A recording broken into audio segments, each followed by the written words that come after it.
आज की इस प्रेस ब्रीफिंग में एसेंशली मैं डॉन लीग के मतलब बात करूंगा और उसके अलावा कुछ ज़रूरी बातें जो कि पिछले 2-4 हफ्ते में हुई हैं उनके मतलब आपको आगाही दूंगा। 29 अप्रैल को डॉन लीग के रिज़ल्ट से मतलब एक मीडिया पे आना शुरू हुआ। हमारी अंडरस्टैंडिंग के मुताबिक चूँकि मिनिस्ट्री ऑफ इंटीरियर इसको डील कर रही थी तो इसका जो हतमी लेटर था वो मिनिस्ट्री ऑफ इंटीरियर की तरफ से जारी होना था और इस नोटिफिकेशन में जो हुआ उसमें जो सिफारिशात थी वो मुकम्मल नहीं थी और इन लाइन नहीं थी कोर्ट ऑफ इंक्वायरी की रिकमेंडेशन से मुताबिक। उसके जवाब में हमारी तरफ से भी एक प्रेस रिलीज़ जारी हुई, ट्वीट भी किया गया उसको। बात जहाँ उस प्रेस रिलीज़ को जो हमारी तरफ से हुई उसको बुनियाद बनाकर उससे लेके आज के दिन तक फ़ौज को और हुकूमत को आमने सामने खड़ा कर दिया गया। जो हमारी प्रेस रिलीज़ थी वो किसी हुकूमती शख्सियत या इदारे के ख़िलाफ़ नहीं थी। जो नोटिफिकेशन हुआ था उसके नामुकम्मल होने के ऊपर ये प्रेस रिलीज़ की गई थी। उसके बाद जो कुछ हुआ प्रेस रिलीज़ के बाद दैट इज़ वेरी रिग्रेटेबल। ऐसा जो है ऐसे हालात नहीं होने चाहिए थे कि जिसमें हर बंदे ने मीडिया पे भी और बाहर भी एक पोजीशन ले ली और दो साइडें बना दी। तो उस प्रेस रिलीज़ का मकसद किसी भी तरह से किसी इदारे या किसी शख्सियत के साथ वो साइड बनना नहीं था। उसकी नामुकम्मल जो गुजारिशात थी उसके अंदर उससे मुतल्लिक था। आज मिनिस्ट्री ऑफ इंटीरियर ने पैरा 18 के मुताबिक जो रिकमेंडेशंस थी उसका मुकम्मल ऑर्डर कर दिया। हम हुकूमत की कोशिशों को सराहते हैं कि उन्होंने ना सिर्फ जो मुकम्मल हक़ाइक़ थे रिकमेंडेशन के अंदर वो सामने लेके आए बल्कि जो गलत फहमियाँ थीं पिछले 2-3 हफ्तों के दौरान उनको भी दूर किया। पाकिस्तान फ़ौज जो है ये एक रियासत का मजबूत अदारा है। हम एक अदारे की हैसियत से बाकी तमाम अदारों के साथ मिलकर इस मुल्क के लिए जो बेहतर है वो करते रहेंगे। बहुत बात हुई पिछले 2 हफ्ते में डेमोक्रेसी के ऊपर भी, क्योंकि एक एनवायरनमेंट बन गई थी तो कहीं भी ये आवाज़ नहीं थी कि डेमोक्रेसी के ख़िलाफ़ कोई कार्रवाई हो रही है या होनी चाहिए। पाक फ़ौज भी जमहूरियत की उतनी तइद करती है जितना कि हर पाकिस्तानी करता है। हम इसकी मजबूती के ख्वाह हैं और आइन की पासदारी करते हुए जो भी मुल्क के लिए बेहतरी है उसकी तरफ हम चलते रहेंगे। डॉन लीग से मुतल्लिक अगर आपके कोई सवाल होंगे तो मैं इसका बाद में जवाब दूंगा। दूसरा एक बड़ा इंसिडेंट जो हुआ वो चमन बॉर्डर के ऊपर हुआ। मुल्क में पॉपुलेशन एंड हाउसिंग सेंसस हो रहा है तो चमन के बॉर्डर पे 2 मुनक़सिम गांव हैं, डिवाइडेड विलेजेस हैं। मतलब ये कि उस गांव का आधा हिस्सा अफ़गानिस्तान की तरफ है और आधा हिस्सा हमारी तरफ है। तो जब मरदमशुमारी शुरू हुई तो हमने अफ़गान अथॉरिटीज़ को फ़ॉरेन ऑफिस के थ्रू भी और हमारी जो मिलिट्री इंगेजमेंट है उसके थ्रू भी उनको इन्फॉर्म किया कि हम उस गांव के अपने हिस्से में मरदमशुमारी करेंगे। लेकिन हमारी इतला के बावजूद थोड़ी सी रेजिस्टेंस उनकी तरफ से आती रही और बल्कि 1-2 दिन जो है वो मरदमशुमारी डिले भी हुई। उस दिन भी जिस दिन ये वाक़या हुआ फायर एक्सचेंज का, जो हमारे एफसी के ट्रुप्स थे जो कि मरदमशुमारी की हिफाजत के लिए तैनात किए गए थे वो अफ़गान पुलिस के साथ बातचीत करने के लिए जा रहे थे कि हमने ये काम करना है और इसको ऐसे आगे बढ़ना है। तो उनकी तरफ से हमारी टीम पे फायर किया गया। अब जब फायर हो गया तो चूँकि अफ़गानिस्तान हमारा एक ब्रादर मुल्क है, हमारा हमसाया मुल्क है, तो हम दोनों की अफवाज के दरमियान किसी भी किस्म का एक्सचेंज ऑफ फायर नहीं होना चाहिए था। लेकिन जब फायर हमारे ऊपर आ गया और उस तरफ गांव के जो हमारी तरफ के गांव के जो घर थे उनमें उन्होंने मोर्चे भी बना लिए तो फिर सेल्फ डिफेंस में हमें उसका भरपूर जवाब देना पड़ा। जैसे कमांडर सदन कमांड ने भी कहा कि ये हमारी कोई ख्वाहिश नहीं थी कि अफ़गानिस्तान की जो अफवाज है उनका कोई नुकसान हो। हमारे भाई हैं, हम उनके साथ किसी किस्म की इंगेजमेंट इस तरीके से नहीं चाहते, लेकिन अगर हमें इस तरीके से मजबूर किया गया तो हमने ना चाहते हुए भी उसका उस तरीके से जवाब दिया कि जिसका उनको नुकसान उठाना पड़ा। अफ़गानिस्तान के साथ हमारी कोशिश बहुत अरसे से जारी है कि हमें बॉर्डर कोऑर्डिनेशन के लिए काम करना है। हमें इस तरीके से बॉर्डर के ऊपर आपस में कोई राब्ता रखना है ताकि ये काम अच्छे तरीके से हो, इसका नुकसान जो है हमें ना उठाना पड़े। दूसरा वाक़या LOC के पार हिंदुस्तान में हिंदुस्तान की तरफ से एक इल्ज़ाम आया कि हमारी अफवाज ने, हमारी फ़ौज ने LOC के पार उनकी तरफ जाके उनके जो सोल्जर्स थे उनको मारा भी और उनकी लाशों की बेरहमती भी की। तो मैं ये बताना चाहता हूँ कि पाकिस्तान फ़ौज जो है ये एक प्रोफेशनल फ़ौज है। बड़े सारे ऐसे वाक़यात हुए जिसमें इनके जो मकबूजा कश्मीर की तरफ से भूल के या गलती से हमारी तरफ आ गए, हमने उनको बड़े तरीके से, इज़्ज़त से, कोऑर्डिनेशन से उनको वापस भेजा। अगर पाकिस्तान फ़ौज ने यही करना होता तो इसकी कोई मिसाल हिस्ट्री में ऐसी नहीं है कि हम किसी फ़ौजी की लाश की बेहरमती करें, ख्वाह वो इंडिया से क्यों ना हो। तो इस सिलसिले में भी हमने क्लैरिफिकेशन जो है वो हिंदुस्तान को दी है। इस वाक़े के बाद हिंदुस्तान ने हमारे जो मरीज़ जाते थे इंडिया इलाज के लिए, क्योंकि वहाँ पे ट्रांसप्लांटेशन की सहूलियात जो हैं वो सस्ती और बेहतर मौजूद हैं, उनको वीज़ा देने से इनकार कर दिया। तो हम ये देख रहे हैं कि जो मरीज़ हैं जिनको तकलीफ़ हुई है फ़ॉरेन ऑफिस के ज़रिए भी, कि उनको देखें कि कैसे उनको हम फैसिलिटेट कर सकते हैं, क्या क्या उनका इलाज पाकिस्तान में बेहतर हो जाए। अगर पाकिस्तान में नहीं होता है, किसी दूसरे मुल्क में कराना है, तो उसका भी हम ख्याल करेंगे। आखिर में मैं रद्दुल फसाद के बारे में आपको बताता चलूँ कि पिछली प्रेस ब्रीफिंग में मैंने बड़ी तफसील से आपको बताया था कि ऑपरेशंस कैसे हो रहे हैं। दो वाक़यात इस सिलसिले में भी हुए जो कि थोड़ी सी क्लैरिफिकेशन चाहते हैं। नौरीन लगारी को जो हमने लाहौर से रिकवर कराया, 19 साल की वो बच्ची है। फिर उसका हमने जो मीडिया पे एक इंटरव्यू भी एक चैनल पे आया। नौरीन लगारी जो है वो टेररिस्ट बनने जा रही थी, वो टेररिस्ट थी नहीं। उसको वर्गला के उसके कम उम्र जहन को उसकी जहन साजी की गई जो कि अच्छी नहीं थी, और वक्त पे उसको हमने बचा लिया। अब अगर वो मेरी बेटी हो या आपकी बेटी हो और उसको हम बचा लें दहशतगर्दों के डिज़ाइन के मुताबिक इस्तेमाल होने से, तो क्या उसको हम बिल्कुल एक दहशतगर्द की तरह सजा दें, या कि एक मौका दें कि वो बाहर जाके जो बाकी हमारी नौजवान नस्ल है उसको बता सके कि मैं कैसे फंसाई गई थी और कैसे मैंने गलत इस्तेमाल किया, वालदैन को भी एहसास हो, अदारों को भी एहसास हो, और हम एक अपने माशरे में उसको करेक्शन के लिए इस्तेमाल करें, ना कि हम उसको सजा दें। या और भी मैं आपको ये बताऊँ, स्वात में जब ये रेडिकलाइजेशन हो रही थी, एक्सट्रीमिज़म हो रहा था, तो वहाँ के जो कम उम्र के बच्चे थे उनको भी तालिबान ने अपने पास ले गए थे और उनकी जहन साजी कर दी थी। हमने उनके बहुत सारे बच्चों को जो कि बाद में फ़ारिग हुए अपने पास लिया। अगर उन सबको हम जेल भेज दें तो वापस आके वो अच्छे शहरी बनेंगे या पाकिस्तान के ख़िलाफ़ काम करेंगे। हमने उनको डी रेडिकलाइजेशन सेंटर में डाला, उनकी पॉजिटिव जहन साजी की, पाकिस्तानियत का उनको बताया, और आज 3-4 साल का अरसा बहुत सारों को गुजर गया है, वो एक अच्छे शहरी हैं। वो अपने वालदैन के लिए रोज़ी कमा के लाते हैं, स्कूल जाते हैं, कॉलेज जाते हैं और पाकिस्तान की तरफ कंट्रीब्यूट करते हैं। तो नौरीन के लिहाज से मैं ये कहना चाहता हूँ कि हमारे बच्चे और बच्चियों को ये बताने के लिए कि क्या थ्रेट है उनको, उसका जहन कैसे ख़राब हुआ वो बताना जो है वो ज़रूरी था। जहाँ तक एहसानुल्लाह एहसान का ताल्लुक़ है, एहसानुल्लाह एहसान को जो पेश किया गया उसका कन्फेशन, उसका मतलब ये, उसका मकसद ये था कि लोगों को ये पता चले कि ये किस तरीके से हमारे ख़िलाफ़ इस्तेमाल होते रहे, इन्होंने क्या क्या काम ख़राब किए और क्या क़ुव्वतें हैं जो कि इनको इस्तेमाल कर रही हैं। इसका मतलब ये नहीं है कि उसको हीरो बना के पेश किया जा रहा है।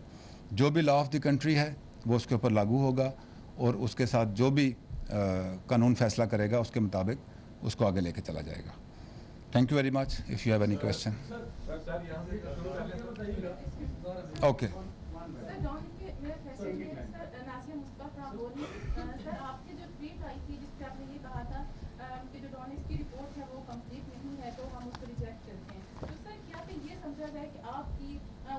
आने के बाद हुकूमत जो प्रेशर में आई और उसने वो रिपोर्ट कंप्लीट की।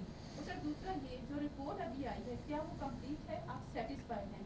अगर आप सेटिस्फाइड हैं तो मरीम नवाज शरीफ का नाम उसमें नहीं है, उनके बगैर क्या आप समझते हैं कि ये रिपोर्ट मुकम्मल हो चुकी है डॉन लिस्ट की? ठीक, जो नामुकम्मल चीज़ थी वो मुकम्मल आज हो गई।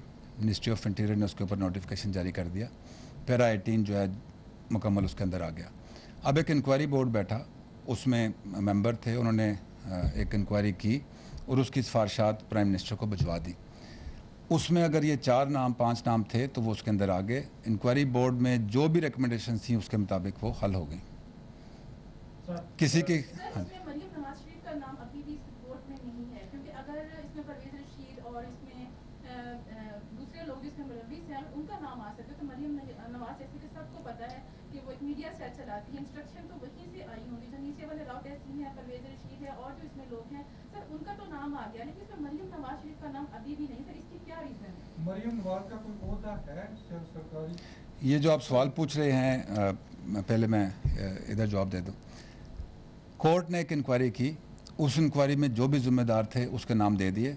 उन ज़िम्मेदारान की जो तफसील थी वो प्राइम मिनिस्टर ऑफिस में चलेगी इंक्वायरी, और उन्होंने उसके ऊपर अपने ऑर्डर दे दिए। अब ये कहना कि इसमें ये नाम नहीं है, ये नहीं था, इंक्वायरी बोर्ड ने अपना काम बड़ा सोच समझ के मुकम्मल करके दिया और जो उसके मुताबिक सिफारिशात थी उसके ऊपर अमल हो गया। आपका क्या सवाल था? सर मेरा ये सवाल ये है कि जैसे मैम ने कहा कि मरियम ओहदा क्या है उनका?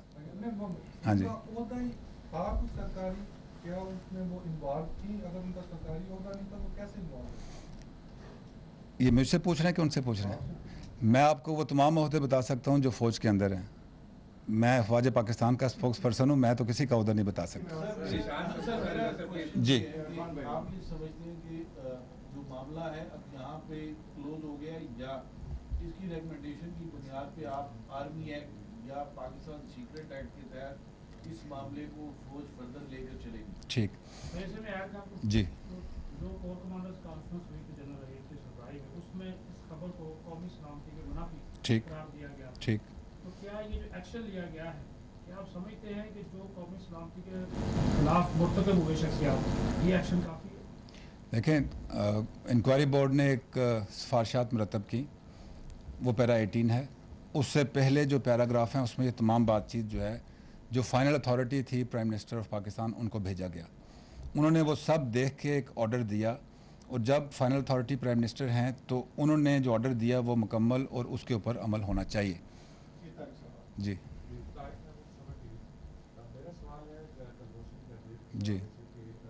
ने इंटरनेशनल कोर्ट ऑफ जस्टिस के अंदर रब्ता किया है, उसने कहा है कि जो इंटरनेशनल प्रोटोकॉल्स हैं जी जी। इस पे आपने क्या? कुलभूषण को हमने military court field general court martial के थ्रू सज़ा सुनाई है। उसका प्रोसेस विद इन मिलिट्री अभी जारी है। इंडिया ने रिक्वेस्ट की है इंटरनेशनल कोर्ट ऑफ जस्टिस से। इस सिलसिले में जो तफसील है वो आपको फ़ॉरेन ऑफिस ख़ुद से बयान करेंगे, लेकिन हमारा जो प्रोसेस है वो प्रॉपर कानून के दायरा कार के अंदर रह के सबूत की बुनियाद पर ये डिसीजन लिया गया है, और मिलिट्री कोर्ट के डिसीजन का अभी मिलिट्री के अंदर जो प्रोसेस है वो जारी है। ऐसी कोई रिक्वेस्ट अगर इंटरनेशनल कोर्ट ऑफ जस्टिस की तरफ से हुकूमत पाकिस्तान को आती है तो फ़ॉरेन ऑफिस इसके ऊपर आपसे मज़ीद शेयर करेगा। जी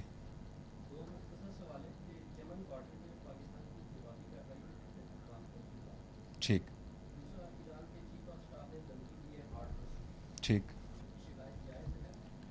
ठीक ठीक ठीक।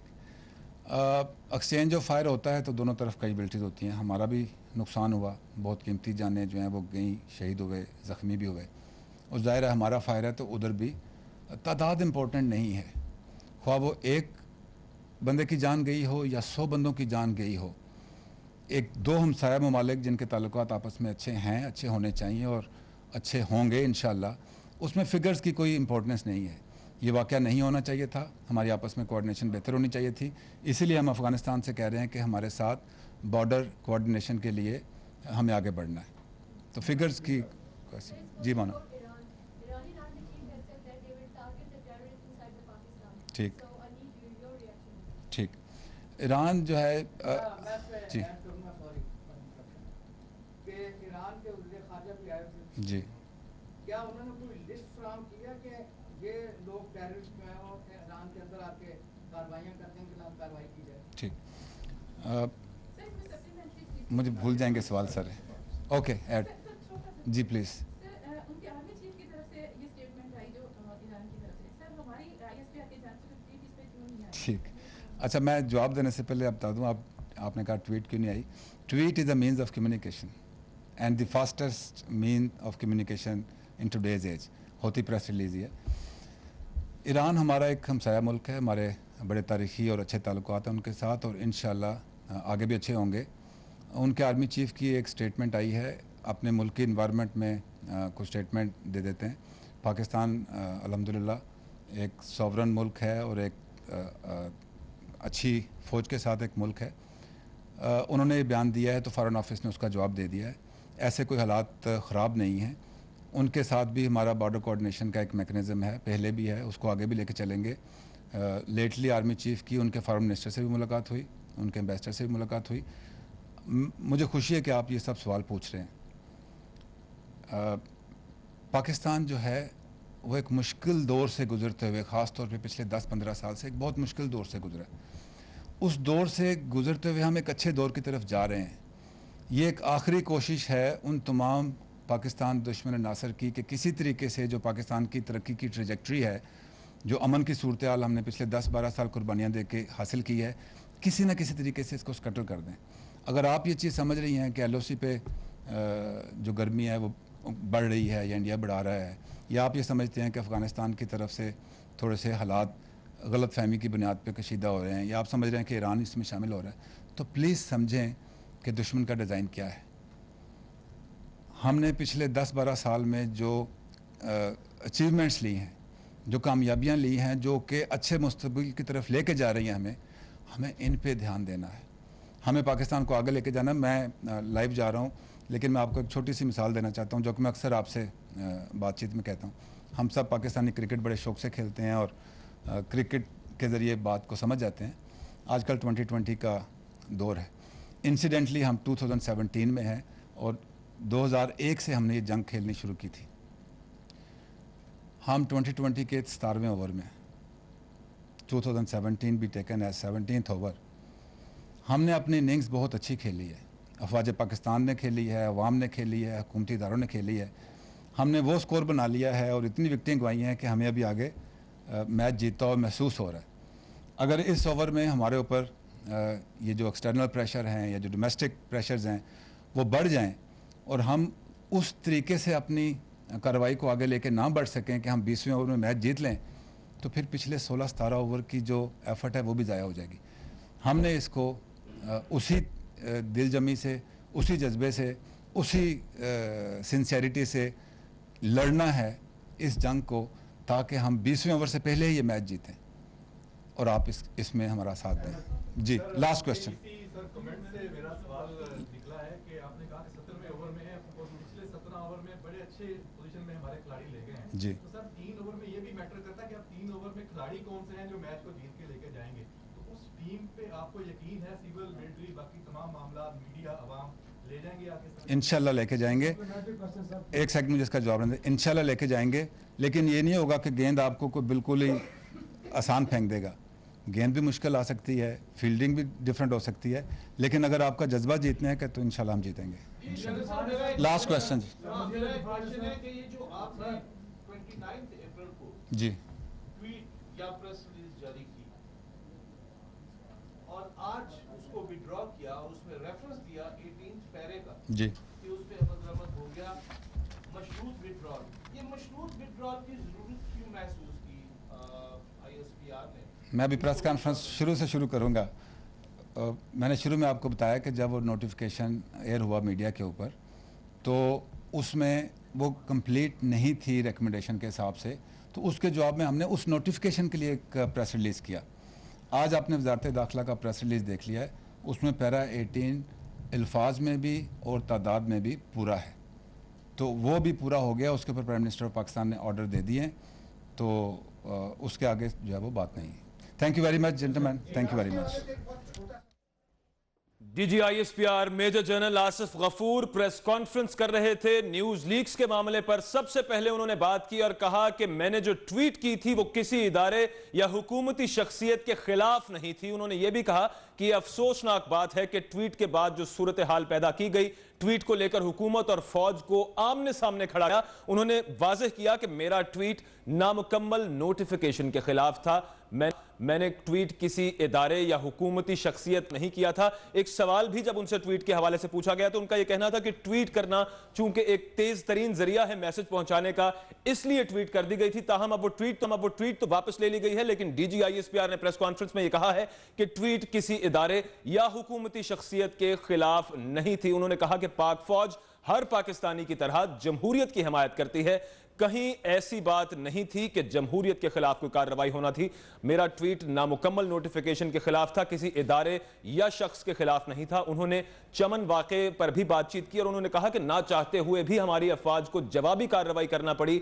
चमन के इलाके में जब मरदमशुमारी के दौरान अफगान सिक्योरिटी फोर्सेज ने फायरिंग कर दी थी, जिससे 9 अफराद जाँ बहक भी हुए थे पाकिस्तान के इलाके में, उसके बाद की सूरत हाल बताते हुए DGISPR का कहना था कि अफगानिस्तान को पहले बताया गया था कि गाँव के पाकिस्तानी हिस्से में मरदमशुमारी होगी, उसके बावजूद अफगान फोर्सेस ने वहां पर धावा बोला और हमें ना चाहते हुए भी जवाबी कार्रवाई करनी पड़ी। इसके अलावा नौरीन लगारी पर भी बात की, वो दहशतगर्द जिसको गिरफ्तार किया गया था लाहौर के फैक्ट्री एरिया से, 19 साल की लड़की जिसने ईस्टर के मौका पर अटैक करना था, उसके बारे में DGISPR का यह कहना था कि नौरीन लगारी दहशतगर्द थी नहीं, वो दहशतगर्द बनने जा रही थी। उन्होंने यह भी कहा कि एहसानुल्लाह एहसान पर मुल्क का कानून लागू होगा और एतराफी बयान जो एहसानुल्लाह एहसान का सामने आया था उसका मकसद सिर्फ ये था कि लोग जान सकें कि दुश्मन क्या क्या हरबे अपनाता है। उन्होंने फिर दोबारा ये कहा कि हुकूमत को हम सराहते हैं कि उसने गलत फहमियां दूर की और इंक्वायरी कमेटी की रिपोर्ट में पैरा 18 में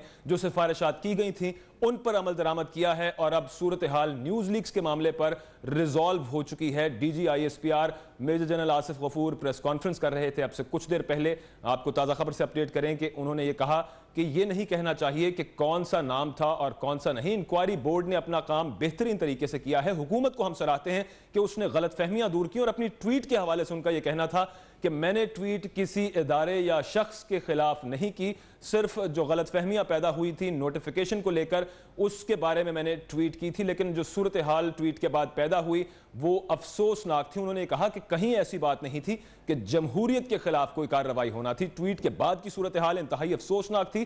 ट्वीट को लेकर हुकूमत और फौज को आमने सामने खड़ा कर दिया गया था, यह सूरत हाल अफसोसनाक थी। यह कहना था DGISPR major general Asif Ghafoor का। उन्होंने चमन हमले की भी बात की और उन्होंने कहा कि अफगानिस्तान को पहले बताया गया था कि गांव के पाकिस्तानी हिस्से में मरदमशुमारी होगी, ताहम जब उस जगह पर मरदमशुमारी का अमला और फौजी वहां पर पहुंचे तो अफगान फोर्सेस ने उन पर धावा बोल दिया, जिसके बाद ना चाहते हुए भी हमारी अफवाज को जवाबी कार्रवाई करना पड़ी। उसके अलावा मेजर जनरल आसिफ गफूर जो DGISPR हैं प्रेस कॉन्फ्रेंस में उन्होंने नौरीन लगारी का भी जिक्र किया। नौरीन लगारी आपको बताएं कि 1 माह पहले इस खातून को गिरफ्तार किया गया था फैक्ट्री एरिया से। खुद कुछ जैकेट्स भी यहां से बरामद हुई थी। उसके बारे में कहना था DGISPR का कि नौरीन लगारी दहशतगर्द थी नहीं, बनने जा रही थी।